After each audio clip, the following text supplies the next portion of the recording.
upper levels of motorsports were using monotube gas shocks, and a lot of guys in local level dirt track racing and even national touring series were using a rather antiquated design, what we thought anyway. And we thought we could make improvements on that and bring that high level of performance that the upper levels of motorsports were doing to the grassroots racer. Ryan was just starting out, so we went on it right away. And I was about the only one in the area really running his shock. It definitely is an advantage over the competition. The main reason is we got one shock and we can get, 20, 30 shocks out of one shock.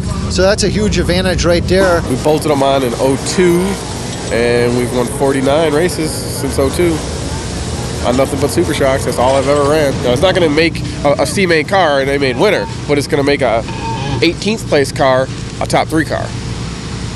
There you go.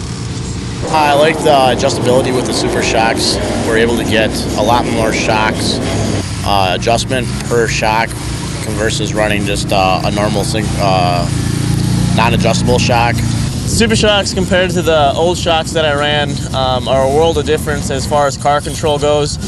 I feel that I've become a better driver with these shocks as far as getting everything in control all race long. The shocks I have are double adjustable, so we basically have like unlimited options for shocking and valving, so we can trial and error each weekend and see what I like and what I don't like without having to spend money on buying more and more shocks. It's an all-around benefit. I mean, it seems like when the track's dry slick, I can get a hold of the track a lot better, and it seems like when the track's rough, it keeps the car calmed down and lets the suspension work like it should. The car being smaller and smaller tires, when the track gets rough, it affects a smaller car a lot more than it does a full-size sprint car. The full-size sprint car's got a lot bigger tires to kind of go over the bumps and stuff, where, our cars, are a lot more dependent on shock control than probably a bigger car. From the beginning to the end of the race, they don't give up. They're there the same as the beginning at the end, as at the end.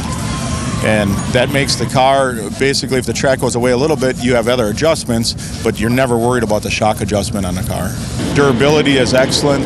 Their product is excellent, actually. I mean, they're always striving to make a better product, even though I feel that they've got the best product on the market. Brian still goes over and above and beyond of what he needs to do. The biggest thing shocks do, they control the movement of the car. They don't control they don't put weight anywhere or anything like that. But they control the movement, and they have to be very precise to work properly and do what you want them to do. And Super Shocks has definitely proven that they're above and beyond what I need.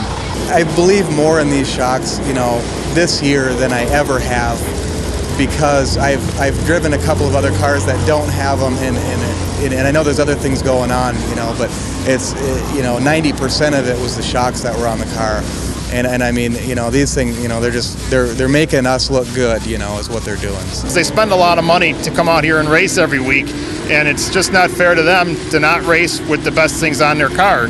And if we can give them that product for a fair price that gives them years and years of service, they're going to be money ahead and they're going to win more races.